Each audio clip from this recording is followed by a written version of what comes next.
Hore, hore, hore, hore. Itu kata-kata daripada netizen, para penyokong Perikatan Nasional, bukan Perikatan Nasional, para penyokong Pakatan Harapan Barisan Nasional mula bersorak-sorai karena dikabarkan setelah seminggu kempen berjalan, kedudukan setakat ini 4-2. Bukan 3-3 sama, bukan 6-0, bukan 5-1, tapi 4-2. Apa ceritanya? Siapa negeri 4 itu dan siapa negeri 2 itu? Dan siapa yang kalah, siapa yang menang? Ikuti terus ulasan kali ini dipetik daripada Sabudin.com. Macam mana PRN 12 Ogos ini? Berapa negeri PH boleh menang dan berapa lagi negeri pula PN akan menang? Sejak 2-3 hari lalu, kemana saja saya pergi dan terjumpa dengan kawan-kawan, inilah antara soalan yang paling kerap mereka tanyakan. Mereka yang menghubungi saya melalui telepon atau menghantar pesanan tulisan, itulah juga selalunya pertanyaan mereka. Untuk itu, sesuai dengan tempo kempen PRN 6 negeri, sudah berjalan kira-kira seminggu sejak penamaan calon pada 29 Julai lalu, saya dengan langkah pro bono mengambil peluang untuk menghubungi beberapa kenalan di negeri-negeri berkenan. Sementara di Selangor dan Negeri Sembilan, saya sendiri 2-3 kali turun padang membuat tinjauan. Secara kasar, setelah seminggu kempen berjalan, dapatan yang diperoleh menunjukkan PH masih mendahului di Pulau Pinang, Selangor, dan Negeri Sembilan. Di ketiga-tiga negeri berkenan, PH diyakini mampu mengekalkan pemerintahannya, walaupun majoriti kerusi yang diperoleh dijangka akan berkurangan. Rata-rata mereka yang ditemui dan ditanya boleh dikata berpuas hati dengan pemerintahan PH selama ini dan tiada isu yang mengguris hati atau boleh menyebabkan mereka marah. Lalu, terdetik keinginan menukar kerajaan kepada PN. Dalam pemahaman mereka, kegairahan PN untuk menang hanya semata-mata kerana ingin melonjakkan lagi kekuasaan, kerakusan terhadap kuasa, sama ada untuk menjadikannya sebagai landasan menjatuhkan kerajaan selepas ini atau untuk mendepani PRU 16 akan datang. Dengan itu, PH lebih menjadi pilihan pengundi untuk meneruskan khidmat kepada rakyat. Tambahan lagi, prestasi kerajaan perpaduan di peringkat pusat yang memuaskan dan kedudukannya yang selari dengan kerajaan negeri turut merupakan perkiraan yang banyak melekat dalam hati.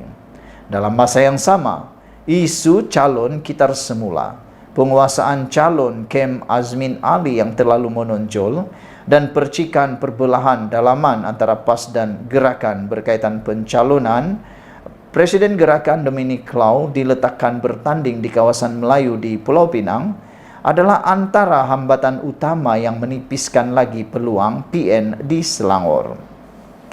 Buat Negeri Sembilan, masalah utama PN ialah mereka dilihat tidak menampilkan pemimpin yang benar-benar ada merit bertanding berbanding PH dan BN untuk menerajui dan mengambil alih kerajaan negeri.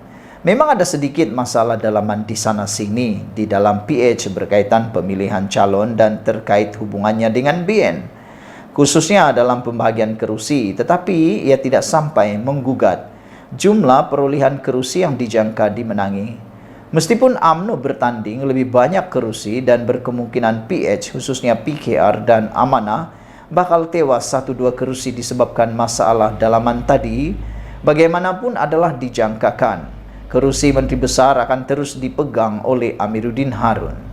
Selain Aminuddin dikekalkan kerana ia sudah dijanjikan dan beliau memang sudah pun menduduki kerusi itu, formula sekangan PH kepada Menteri Besar Perak dan Pahang selepas PRU 15 lalu dirasakan akan menjadi pegangan untuk membina kestabilan politik di Negeri Sembilan selepas PRN nanti. Artinya, walaupun kerusi yang mungkin dimenangi UMNO adalah lebih, ia tidak menjadikan keterusi Menteri Besar Negeri Sembilan berpindah kepada calon parti itu. Tambahan lagi, Muhammad Hassan atau Tokmat yang bertanding kerusi Dun Rantau sudah berada dalam kabinet kerajaan perpaduan di peringkat pusat sebagai Menteri Pertahanan sekarang ini. Takkan Tokmat nak jadi Menteri Besar semula. Pengerusi UMNO Negeri Sembilan, Jalaluddin alias yang bertanding di DUN Pertang dan turut dilihat berminat untuk kerusi Menteri Besar, rasa-rasanya cukuplah sekadar jadi exco saja. Di Pulau Pinang, di sebalik ada kemungkinan majoriti kerusi akan berkurangan, kemampuan PHBN mengekalkan atau kekal memerintah lagi tidak pernah diragukan. Bersama perbalahan PAS dan digerakkan dijangka berlarutan sehingga ke peti undi, semua ini adalah elemen yang meningkatkan lagi kemampuan PH memenangi lebih banyak kerusi. Bagi 3 negeri yang ditabir PN, meskipun ada peningkatan sokongan dan arus perubahan mula kelihatan kepada PH, tetapi yang paling berpotensi untuk bertukar kerajaan ialah Kedah. Dalam pelbagai isu melingkari Sanusi Maknur, Menteri Besar berciri pelawak dan kerjanya hanya mengata orang tanpa menampilkan tawaran untuk rakyat sebagai ketua sebuah kerajaan negeri. Keberangkalian untuk perubahan dilihat cerah sekali. Jumlah boleh menang bagi PHBN setakat ini di Kedah ialah 16 kerusi. Tetapi dengan PHBN bakal meningkatkan lagi serangan kempen mulai minggu depan, 19 hingga 20 kerusi diyakini dapat ditakluki. Sekaligus dengan jumlah itu, bakal menghantar Sanusi sebagai ketua pembangkang semula di DUN Kedah selepas 12 Ogos nanti.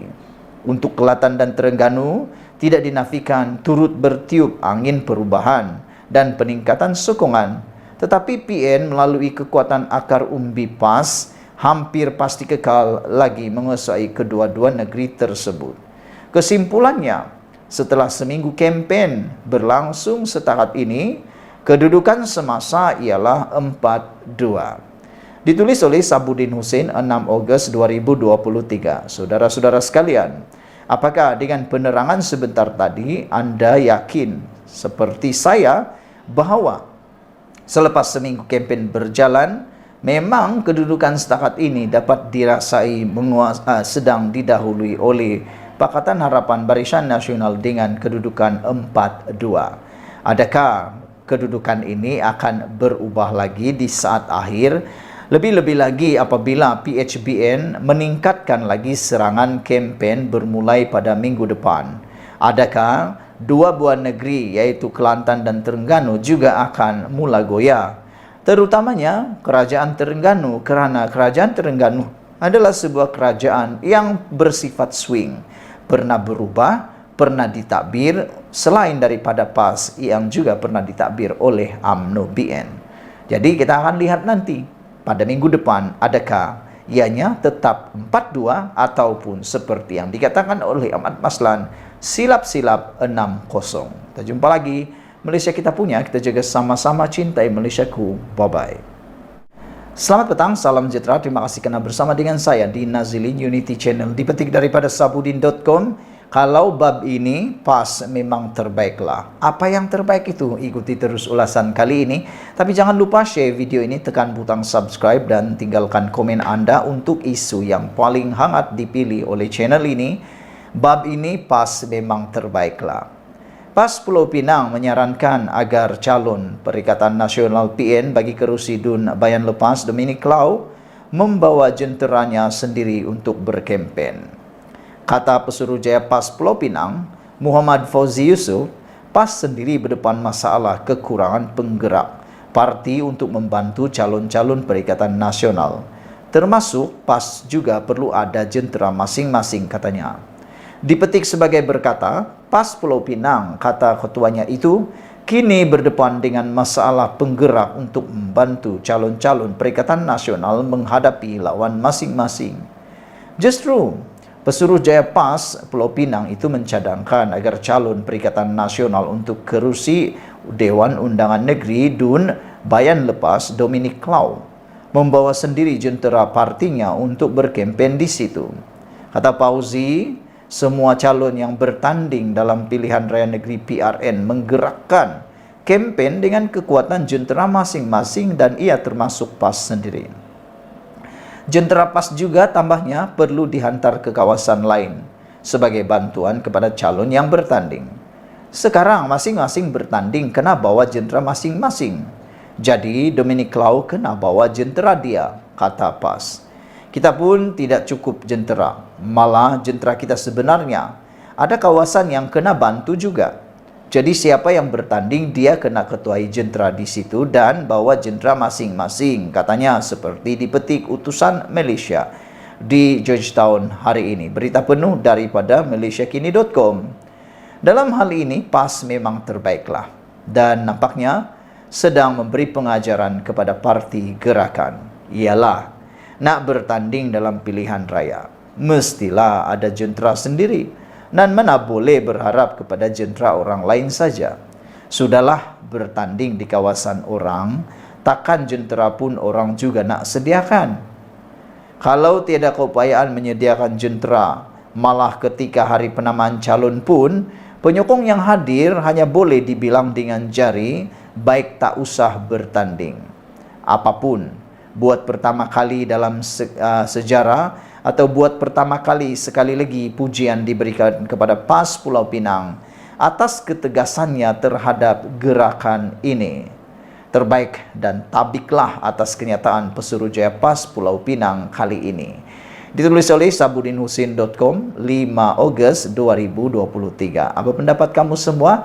Adakah anda juga setuju dengan pendapat daripada sabudin.com ini yang mengatakan bahawa untuk bab ini PAS memang terbaik? Terbaik apa? Dalam ketegasan PAS memberikan pengajaran kepada gerakan. Ialah kan nak bertanding dalam pilihan raya mestilah ada jentera sendiri dan mana boleh berharap kepada jentera orang lain pula. Sudahlah bertanding di kawasan orang, takkanlah jentera pun orang juga nak sediakan. Kalau tidak keupayaan menyediakan jentera, malah ketika hari penamaan calon pun penyokong yang hadir boleh dibilang dengan jari, baik tak usah bertanding, kata sabudin.com. Apapun, buatlah atau buat pertama kali sekali lagi pujian diberikan kepada PAS Pulau Pinang atas ketegasannya terhadap gerakan ini. Terbaik dan tabiklah atas kenyataan Pesuruhjaya PAS Pulau Pinang kali ini. Jumpa lagi.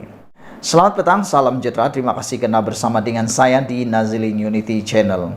Sekarang ini diratib oleh Perikatan Nasional tak henti-henti mengatakan bahawa mereka menjajah kononnya Kerajaan Perpaduan pimpinan Anwar Ibrahim, bahkan Anwar Ibrahim sendiri akan tumbang dan akan jatuh pada bulan 8 ini. Tapi ini jawapannya. Jangan mimpi Anwar jatuh bulan 8 ini. Sekali lagi saya ulang, jangan mimpi Anwar jatuh bulan 8 ini. Dipetik daripada sabudinhusin.com. Kalau dengar ucapan-ucapan pemimpin-pemimpin PN ketika kempen PRN yang sedang berlangsung sekarang, tiada lain yang paling banyak keluar daripada mulut mereka, melainkan gembur-gembur Anwar Ibrahim akan jatuh pada bulan 8 atau Ogos ini. Daripada Muhyiddin Mat Yassin, Azmi Ali, Sanusi Mak Nur dan sejumlah ramai lainnya, itulah naratif yang sedang mereka bina sebagai jajaan agar pengundi di 6 negeri memberi sokongan kepada Perikatan Nasional pada 12 Ogos nanti. Paling syok sekali, paling syok bila dengar Muhyiddin yang sebelum ini pernah dicop sebagai Perdana Menteri paling gagal, yang antara lain menyebut dalam satu ucapannya, selepas PRN nanti melalui kemenangan yang dicapai oleh PN, maka Anwar akan jatuh kerana terbukti beliau tidak pandai mentadbir negara. Apa kena mengena keputusan PRN dengan pandai atau tidak pandai Perdana Menteri dalam mentadbir negara?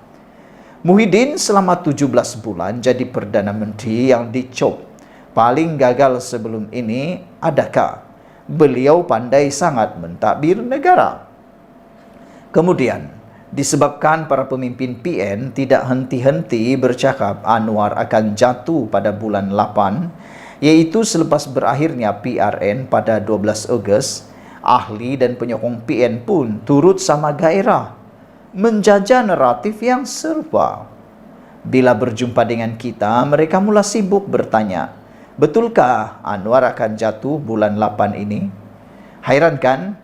Mereka yang nak jatuhkan Anwar, tapi mereka pula yang bertanya kepada kita, Betulkah Anwar akan jatuh? Apakah tanda semua itu?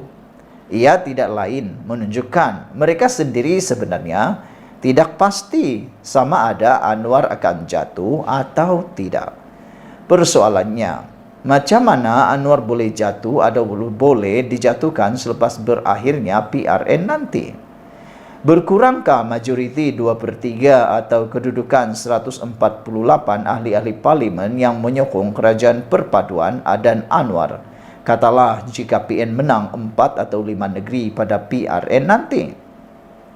Malah kalau ke-6 negeri sekalipun berjaya disapu bersih oleh Perikatan Nasional, celah mana Anwar boleh tumbang kerananya? Pertama, PRN adalah bertujuan untuk membentuk kerajaan negeri, bukan menentukan jatuh bangun Perdana Menteri. Suara atau undi andun tidak laku di parlimen. Dan oleh itu, tiada kaitan keputusan PRN boleh Perdana Menteri daripada membuang seorang Perdana Menteri, boleh menjatuhkan, ataupun tiada kaitannya keputusan PRN boleh menjatuhkan Anwar Ibrahim. Kedua, harus juga difahami bahawa tiada peruntukan undang-undang untuk membuang seorang Perdana Menteri daripada jawatannya. Perdana Menteri hanya boleh dijatuhkan melalui usul undi tidak percaya di parlimen atau jika dia sendiri menjatuhkan dirinya dengan cara berundur diri ataupun meletakkan jawatan seperti yang pernah dilakukan oleh Muhyiddin dan juga Mahathir sebelum ini. Seorang lagi Perdana Menteri, selagi seseorang Perdana Menteri itu tidak dijatuhkan melalui usul undi percaya di parlimen atau beliau tidak meletak jawatan, dia akan terus kekal sebagai Perdana Menteri sehinggalah parlimen dibubarkan. Ketiga, oleh sebab sekarang ini ada Akta Anti Lompat Parti telah berkuat kuasa, ini berarti ahli parlimen tidak laku lagi untuk menjajah akuan bersumpah mereka bagi menyokong sesiapa. Semua ahli parlimen tertakluk kepada keputusan parti tentang arah tuju sokongan mereka. Begitupun jika ada ahli atau usul undi tidak percaya dibentangkan di parlimen, ahli-ahli parlimen bebas memberikan sokongan mereka. Jadi, selepas PRN ini, apa sekalipun keputusan pilihan raya itu, sementara memang tidak mustahil untuk menjatuhkan Anwar sebagai Perdana Menteri, ia tetap memerlukan pembentangan usul undi tidak percaya di parlimen. Beranikah Perikatan Nasional membawa usul tersebut? Atau sedia dan benar-benar beranikah Muhyiddin yang ada kes mahkamah dan kini tergolong dalam kluster mahkamah mahu membawa usul undi tidak percaya terhadap Anwar dan menonjolkan dirinya sebagai calon Perdana Menteri sekali lagi? Jika tiada yang berani membawa usul atau kalau bawa usul pun tidak menang, bermakna Anwar akan kekal sebagai Perdana Menteri sehingga PRU 16 atau sehingga tahun 2027 akan datang. Ketika itu, yaitu kira-kira 4 tahun daripada sekarang, mana tahu entah-entah Muhyiddin masuk penjara lebih awal. Penyudahnya nanti, jangankan di alam realiti, di dalam mimpi pun Anwar tetap tak berjaya dijatuhkan juga. Sekian dulu untuk kali ini. Jangan lupa tinggalkan komen Anda, tekan butang subscribe. Kita jumpa lagi. Bye-bye.